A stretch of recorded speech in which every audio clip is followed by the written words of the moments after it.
ಎಲ್ರಿಗೂ ನಮಸ್ಕಾರ. Welcome back to my channel. ಈಗ ಹಸಿ ತೊಗರಿಕಾಯಿ ಸೀಸನ್ ಆಗಿರೋದ್ರಿಂದ ತೊಗರಿಕಾಳನ್ನ ಉಪಯೋಗಿಸ್ಕೊಂಡು ತುಂಬಾ ರುಚಿಯಾಗಿರುವಂತಹ ತೊಗರಿಕಾಳು ಬಸ್ಸಾರು ಮಾಡೋದು ಹೇಗೆ ಅನ್ನೋದನ್ನು ಈ ವಿಡಿಯೋಲಿ ತೋರಿಸ್ತಾ ಇದ್ದೀನಿ. ವಿಡಿಯೋನ ಎಲ್ಲೂ ಕೂಡ ಸ್ಕಿಪ್ ಮಾಡದೆ ಪೂರ್ತಿಯಾಗಿ ನೋಡಿ. ಬಿಡಿಸಿಟ್ಕೊಂಡಿರೋವಂಥ ತೊಗರಿಕಾಳನ್ನ ಒಂದು ಕುಕ್ಕರಲ್ಲಿ ಸೇರಿಸ್ಕೊಂಡು ಅದನ್ನು 3-4 ಸಲ ನೀರಲ್ಲಿ ಚೆನ್ನಾಗಿ ತೊಳಿಬೇಕು.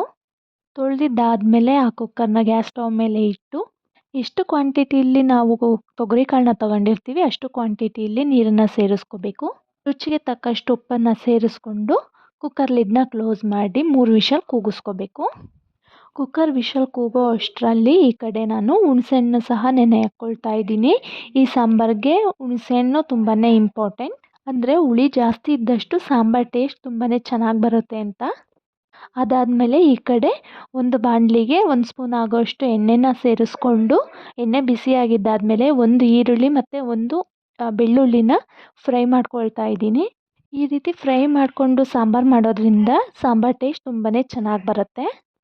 ಆವಾಗೆಲ್ಲ ಈರುಳ್ಳಿ ಮತ್ತು ಬೆಳ್ಳುಳ್ಳಿನ ಕೆಂಡದಲ್ಲಿ ಸುಟ್ಟು ಸಾಂಬಾರು ಮಾಡೋರು ಟೇಸ್ಟ್ ತುಂಬಾ ಚೆನ್ನಾಗಿರ್ತಾ ಇತ್ತು.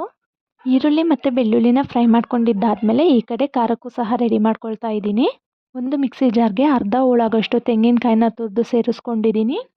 ಅರ್ಧ ಸ್ಪೂನ್ ಆಗೋಷ್ಟು ಜೀರಿಗೆ, 1 ಸ್ಪೂನ್ ಆಗೋಷ್ಟು ಖಾರದ ಪುಡಿ, 2 ಸ್ಪೂನ್ ಆಗೋಷ್ಟು ಸಾಂಬಾರು ಪುಡಿ, ಹಾಗೆ ನೆನೆಸಿಟ್ಕೊಂಡಿರುವಂಥ ಹುಣಸೆಹಣ್ಣು, ಹಾಗೆ ಫ್ರೈ ಮಾಡ್ಕೊಂಡಿದ್ದಂತಹ ಈರುಳ್ಳಿ ಮತ್ತು ಬೆಳ್ಳುಳ್ಳಿನ ಸೇರಿಸ್ಕೊಂಡಿದ್ದೀನಿ. ಅದಾದಮೇಲೆ ಈ ಕಡೆ ಅಷ್ಟೊತ್ತಿಗೆ ಕಾಳುಗಳು ಸಹ ಬೆಂದಿತ್ತು. ನೋಡ್ತಿರ್ಬೋದು ಕಾಳು ಎಷ್ಟು ಚೆನ್ನಾಗಿ ಬೆಂದಿದೆ. ಒಂದು 3 ವಿಷಲ್ ಕೂಗಿಸ್ಕೊಂಡಿದ್ದೆ ಅಷ್ಟೇ. ಈಗ 1 ಸೌಟ್ ಆಗೋಷ್ಟು ಆ ಕಾಳನ್ನ ಖಾರದ ಜೊತೆ ಸೇರಿಸ್ಕೊಳ್ತಾ ಇದ್ದೀನಿ. ಸಾಂಬಾರು ಸ್ವಲ್ಪ ಗಟ್ಟಿಯಾಗಿ ಬರಲಿ ಅನ್ನೋದಕ್ಕೋಸ್ಕರ ಅಷ್ಟೇ. ಈಗ ಆ ಕಾಳನ್ನು ಸಹ ಸೇರಿಸ್ಕೊಂಡು ಸ್ವಲ್ಪ ನೀರು ಹಾಕ್ಕೊಂಡು ಅದನ್ನು ಮಿಕ್ಸಿ ಮಾಡಬೇಕು. ಈ ಸಾರು ರಾಗಿ ಮುದ್ದೆ ಹಾಗೆ ವೈಟ್ ರೈಸ್ ಜೊತೆ ತುಂಬಾ ಒಳ್ಳೆ ಕಾಂಬಿನೇಷನ್ ಅಂತಲೇ ಹೇಳ್ಬೋದು. ನೋಡಿ ಖಾರ ರುಬ್ಕೊಂಡಿದ್ದಾಗಿದೆ. ಈಗ ಸಾಂಬಾರನ್ನ ರೆಡಿ ಮಾಡ್ಕೊಳ್ಳೋಣ. ಸ್ಟವ್ ಮೇಲೆ ಒಂದು ಪಾತ್ರೆನ ಇಟ್ಟು 2 ಸ್ಪೂನ್ ಆಗೋಷ್ಟು ಎಣ್ಣೆನ ಹಾಕ್ಕೊಂಡಿದ್ದೀನಿ. ಎಣ್ಣೆ ಬಿಸಿಯಾಗಿದ್ದಾದಮೇಲೆ ಅರ್ಧ ಸ್ಪೂನ್ ಆಗೋಷ್ಟು ಸಾಸಿವೆ, ಅರ್ಧ ಸ್ಪೂನ್ ಆಗೋಷ್ಟು ಜೀರಿಗೆ, ಕರಿಬೇವಿನ ಸೊಪ್ಪನ್ನ ಸೇರಿಸ್ಕೊಂಡು ಫ್ರೈ ಮಾಡ್ಕೋಬೇಕು. ಅದಾದಮೇಲೆ 1-2 ಹಸಿರು ಮೆಣಸಿನ್ಕಾಯಿನ ಉದ್ದಕ್ಕೆ ಹೆಚ್ಕೊಂಡಿದ್ದೀನಿ. ಅದನ್ನು ಹಾಕಿ ಚೆನ್ನಾಗಿ ಫ್ರೈ ಮಾಡ್ಕೊಂಡಿದ್ದಾದಮೇಲೆ ಕಟ್ ಮಾಡ್ಕೊಂಡಿರೋವಂಥ ಈರುಳ್ಳಿನ ಹಾಕಿ ಚೆನ್ನಾಗಿ ಫ್ರೈ ಮಾಡ್ಕೋಬೇಕು. ಅಂದರೆ ಈರುಳ್ಳಿ ಟ್ರಾನ್ಸ್ಪರೆಂಟ್ ಬರಬೇಕು, ಅಲ್ಲಿ ತನಕ ಚೆನ್ನಾಗಿ ಫ್ರೈ ಮಾಡ್ಕೋಬೇಕು. ಅದಾದಮೇಲೆ ರುಬ್ಕೊಂಡಿರೋ ಅಂಥ ಖಾರನ ಸೇರಿಸ್ಕೊಂಡು 1-2 ನಿಮಿಷ ಕುದಿಸ್ಕೋಬೇಕು. ಈಗ ಮಿಕ್ಸಿ ಜಾರಲ್ಲಿ ಇನ್ನೂ ಸ್ವಲ್ಪ ಖಾರ ಉಳಿದಿರುತ್ತೆ ಅಲ್ವಾ, ಅದಕ್ಕೆ ನೀರನ್ನು ಹಾಕ್ಕೊಂಡು ಮತ್ತೆ ಸೇರಿಸ್ಕೋಬೇಕು. ನೀರನ್ನು ಸೇರಿಸ್ಕೊಂಡಿದ್ದಾದಮೇಲೆ ಒಂದು ಸಲ ನೀಟಾಗಿ ಎಲ್ಲನೂ ಚೆನ್ನಾಗಿ ಮಿಕ್ಸ್ ಮಾಡಿ ಅದನ್ನು 1-2 ನಿಮಿಷ ಚೆನ್ನಾಗಿ ಕುದಿಸ್ಕೋಬೇಕು. ಅದು ಕುದ್ದಿದ್ದಾದಮೇಲೆ ಕಾಳಿಂದ ನೀರನ್ನು ತೆಗೆದಿರ್ತೀವಲ್ಲ ಆ ನೀರನ್ನ ಸೇರಿಸ್ಕೋಬೇಕು. ಕಾಳಿಂದ ನೀರು ತೆಗೆದಿರೋ ನೀರೇ ಸಾಕಾಗುತ್ತೆ, ಎಕ್ಸ್ಟ್ರಾ ನೀರು ಹಾಕೋ ಅವಶ್ಯಕತೆ ಏನಿಲ್ಲ. ಈಗ ಅದನ್ನು ಒಂದು 5-10 ನಿಮಿಷ ಚೆನ್ನಾಗಿ ಕುದಿ ಬರೋ ತನಕ ಕುದಿಸ್ಕೊಂಡ್ರೆ ಸಾಂಬಾರು ರೆಡಿಯಾಗೇ ಹೋಗುತ್ತೆ. ನೋಡ್ತಿರ್ಬೋದು ಎಷ್ಟು ಈಸಿಯಾಗಿ ಸಾಂಬಾರು ಮಾಡ್ಬೋದು ಅಂತ. ಈಗ ತೊಗರಿಕಾಳು ಪಲ್ಯ ಮಾಡೋದು ಹೇಗೆ ಅನ್ನೋದನ್ನು ನೋಡೋಣ.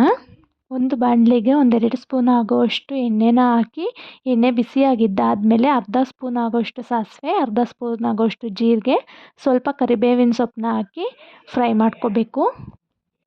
ಕರಿಬೇವಿನ ಸೊಪ್ಪು ಫ್ರೈ ಆಗಿದ್ದಾದಮೇಲೆ ಕಟ್ ಮಾಡ್ಕೊಂಡಿರೋವಂಥ ಹಸಿರು ಮೆಣಸಿನ್ಕಾಯಿ ಹಾಗೆ ಉದ್ದಕ್ಕೆ ಹೆಚ್ಕೊಂಡಿರುವಂಥ ಈರುಳ್ಳಿನ ಸೇರಿಸ್ಕೊಂಡು ಕಲರ್ ಚೇಂಜ್ ಆಗೋ ತನಕ ಫ್ರೈ ಮಾಡ್ಕೋಬೇಕು. ಈ ತೊಗರಿಕಾಯಿ ಮತ್ತು ಅವರೆಕಾಯಿ ಸೀಸನ್ ಏನಾದರೂ ಬಂತು ಅಂದರೆ ಆಲ್ಮೋಸ್ಟ್ ಎಲ್ಲರೂ ಬಸ್ಸಾರು ಮಾಡೇ ಮಾಡ್ತಾರೆ. ರಾಗಿ ಮುದ್ದೆ ಜೊತೆಗಂತೂ ಒಳ್ಳೆ ಕಾಂಬಿನೇಷನ್ನು. ರಾಗಿ ಮುದ್ದೆ ಮತ್ತು ವೈಟ್ ರೈಸ್ ಜೊತೆ ಒಳ್ಳೆ ಕಾಂಬಿನೇಷನ್ನು ಮತ್ತು ತುಂಬ ರುಚಿಯಾಗಿರುತ್ತೆ. ಹಾಗೆ ಕಾಳಿನ ಪಲ್ಯ ಅಂತೂ ಎಲ್ಲರೂ ಇಷ್ಟಪಟ್ಟು ತಿಂತಾರೆ. ತುಂಬ ಅಂದರೆ ತುಂಬಾ ರುಚಿಯಾಗಿರುತ್ತೆ. ಈಗ ಹಸಿರು ಮೆಣಸಿನ್ಕಾಯಿ ಮತ್ತು ಈರುಳ್ಳಿ ಎಲ್ಲ ಚೆನ್ನಾಗಿ ಫ್ರೈ ಆಗಿದ್ದಾದಮೇಲೆ ಬೇಯಿಸಿಟ್ಕೊಂಡಿರೋವಂಥ ತೊಗರಿಕಾಳನ್ನ ಸೇರಿಸ್ಕೊಂಡು 1-2-3 ನಿಮಿಷ ಚೆನ್ನಾಗಿ ಫ್ರೈ ಮಾಡ್ಕೋಬೇಕು. ತೊಗರಿಕಾಳನ್ನ ಬೇಯಿಸ್ಕೊಂಡಿರೋದ್ರಿಂದ ಜಾಸ್ತಿ ಹೊತ್ತು ಇದನ್ನು ಫ್ರೈ ಮಾಡೋ ಅವಶ್ಯಕತೆ ಏನಿಲ್ಲ. ಉಪ್ಪು ಮತ್ತು ಖಾರ ಚೆನ್ನಾಗಿ ಇಟ್ಕೊಳ್ಳಿ ಅಂಥೇಳಿ 2-3 ನಿಮಿಷ ಚೆನ್ನಾಗಿ ಫ್ರೈ ಮಾಡ್ಕೋಬೇಕು ಅಷ್ಟೇ. ತೊಗರಿಕಾಳು ಸ್ವಲ್ಪ ಫ್ರೈ ಆಗಿದ್ದಾದಮೇಲೆ ಇದಕ್ಕೆ ಒಂದು ಅರ್ಧ ಹೋಳಾಗೋಷ್ಟು ತೆಂಗಿನ ತುರಿನ ಸೇರಿಸ್ಕೊಂಡು ಚೆನ್ನಾಗಿ ಮಿಕ್ಸ್ ಮಾಡ್ಕೋಬೇಕು. ಇದನ್ನು 2-3 ನಿಮಿಷ ಚೆನ್ನಾಗಿ ಫ್ರೈ ಮಾಡ್ಕೋಬೇಕು. ಮೀಡಿಯಮ್ ಫ್ಲೇಮ್ನಲ್ಲೇ ಇಟ್ಕೊಂಡು ಫ್ರೈ ಮಾಡ್ಕೊಳ್ಳಿ. ನೋಡಿ ತೊಗರಿಕಾಳು ಪಲ್ಯ ರೆಡಿಯಾಗಿಯೇ ಹೋಯಿತು. ನಾನು ಈ ಬಸ್ಸಾರು ಮತ್ತು ತೊಗರಿಕಾಳು ಪಲ್ಯಕ್ಕೆ ಮುದ್ದೆನೂ ಸಹ ಮಾಡ್ಕೊಂಡಿದ್ದೆ.